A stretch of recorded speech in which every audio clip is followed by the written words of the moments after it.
start off. My name is Jasmine Robinson, and this is Unit 6. My name is Charmaine DeMond. My name is Mark Rose. My name is Chandler Bruiser. My name is Shawty. Well, thank you for being with us today. Voluntary associations provide social energy and fuel for change in the practices of states and businesses. They also motivate people to raise their voices in the public sphere. Do you agree or disagree with this appraisal? What evidence can you cite to support your response? We agree that voluntary associations do provide social energy and fuel for change. But first, we must define what voluntary organizations are. They are a group of people who believe that the community comes first before themselves. Voluntary associations are a social organization who help by tending to the needy, elderly, and sponsoring athletic events for the youth. In other words, they work to reach the common good of the community. Voluntary associations provide fuel for change in the practice of businesses because these organizations address a variety of interests, from business networking to community service. For example, today in the modern world, there are organizations that help to raise money for the homeless and other public problems that affect our world today. Voluntary associations motivate people to raise their voices in the public sphere because others will feel motivated by others that are engaging in the organization to help make a better community. And more people will want to get involved because it is something that affects them. So some examples of voluntary organizations include Metro Teenage. Their mission is to help young people who really need to reach their full potential to become a good citizen. A voluntary association is an American democracy. In other words, they are a group of citizens who come together to better the community's interests. While on the other hand, a faction is a small portion of a large group who is contrary to the rights of other people. Meaning, they will do everything in their power to better themselves and engage in activities designed to benefit their own group. In Federalist Number 10, Madison argued that people in political parties, in other words factions, can get the people in their party to vote a certain way that doesn't necessarily benefit the common good. For example, the Democrats and the Republicans now have millions of people from the public who will argue and choose sides based on their political views that they feel is best for their interests. However, every once in a while, a voluntary service organization can start to resemble a faction. The NAACP, National Association of Advancement of Colored People, was designed to help African Americans become equal with the whites. This was designed to make up for historical reasons such as segregation and slavery. They resemble a faction because they focus on a specific race, but overall it's a voluntary association because it's an organization that not only works to help others, but also to love themselves as individuals. The relationship between civic participation and civic virtue is that civic virtue is the value, attitude, or mindset that leads to civic participation, the action. The idea of civic virtue comes from classical republicanism founders with the idea that a person should be dedicated to the citizen while sacrificing their interests, therefore making a perfect community. Civic virtue is the idea where a person thinks that something is morally right or wrong. Civic participation, meanwhile, helps address issues that affect the community. Civic participation helps the individual become more attached to the community. In modern days, civic virtue is still alive today in voluntary organization services. The relationship between the two is that both are needed to reach its maximum potential to benefit the common good. People are not just thinking about what's best for the community, they are actually going out and taking that action. This is what's best. This is what voluntary associations are all about, looking out for the community before themselves.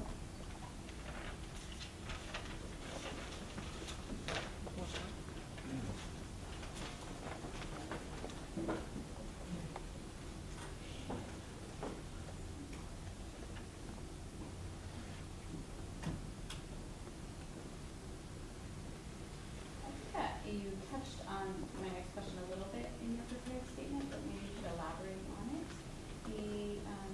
What are some costs, benefits, some positives, negatives to people participating in voluntary associations?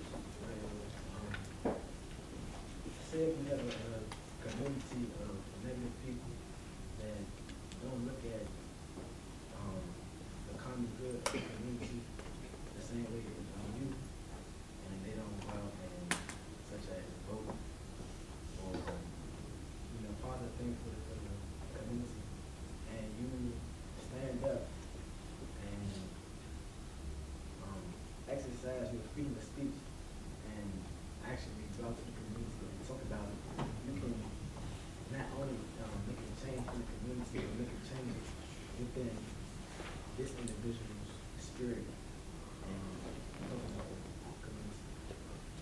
I would like to add on to what my partner said.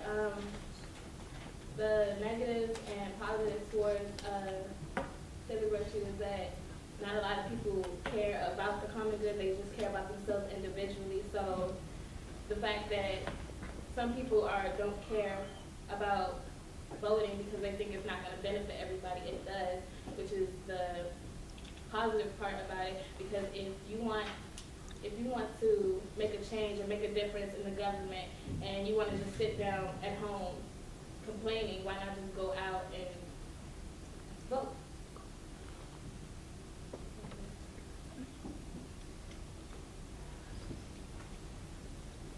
To sort of go off of that question, social networking and with websites like Facebook and Twitter has become very popular in recent years. Would you say that benefits or detracts from social capital in society, that more people are engaging on the internet and perhaps less in person? Can you repeat that question, please? Do you think forming online associations are more negative and or beneficial to creating social capital? I believe that it depends on how you look at it, because if a person forms a group on either Facebook or Twitter, it can be beneficial because it could be more so towards maybe a non-governmental organization like the YMCA. They have a group on Facebook, and it basically promotes you to join this YMCA, rather than if it's in a negative sense, it could be like a group against maybe gay marriage. They could just like have a group against gay marriage, and that's like in a negative sense because not a lot of people are for gay marriage, but there are many people out there who are supportive of it, but certain people have strong beliefs for that.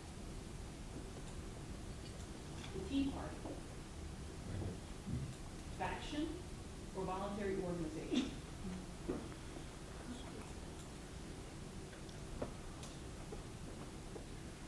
I'd like to believe that the Boston Tea Party was more so, I thought it was, I had a trouble researching on it, but I thought it was more so not a faction, it was more so voluntary, because people got together because they were being taxed and not a lot of people agreed with this. So there were citizens coming out voicing their opinions on how so they weren't being represented and taxed. So, And what about the current Tea Party movement? Faction or voluntary organization?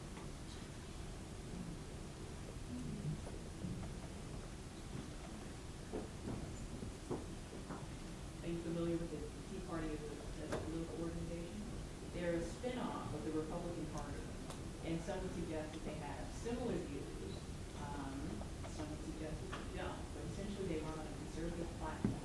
And it was an entity that was derived out of some folks who were not happy with the direction of the Republican Party. And now they have someone who is giving a response to the president's State of the Union address. They've grown in power exponentially. Had a lot of people who were swept into office this past election cycle. Some would say they're incredibly radical. They believe in, concealed carry and assault rifles, and people should have the right to carry these things. And some people say that those are radical ideas. Would you say that having an entity like that is a faction, or is it a voluntary organization that you promote? I believe that it's a faction because not many people will want to, even though we do have the right to, church, as weapons like for our own personal usage, but I think as a whole common good, not many people would like actually agree with them. So like many people would like take like have like opposite views. Chavez said, I can say that as a faction because they are trying to benefit themselves. I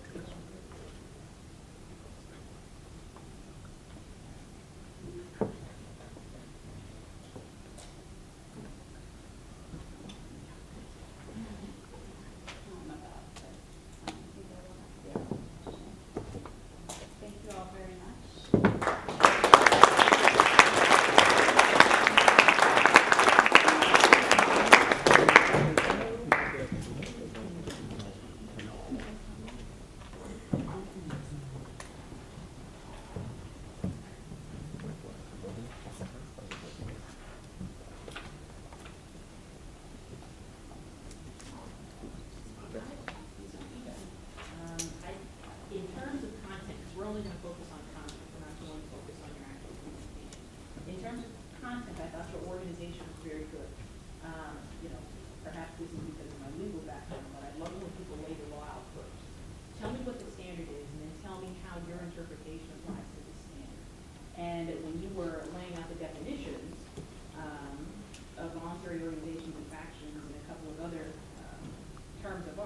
You were saying this is what they are, this is how they apply, this is how our interpretation is relevant to these questions.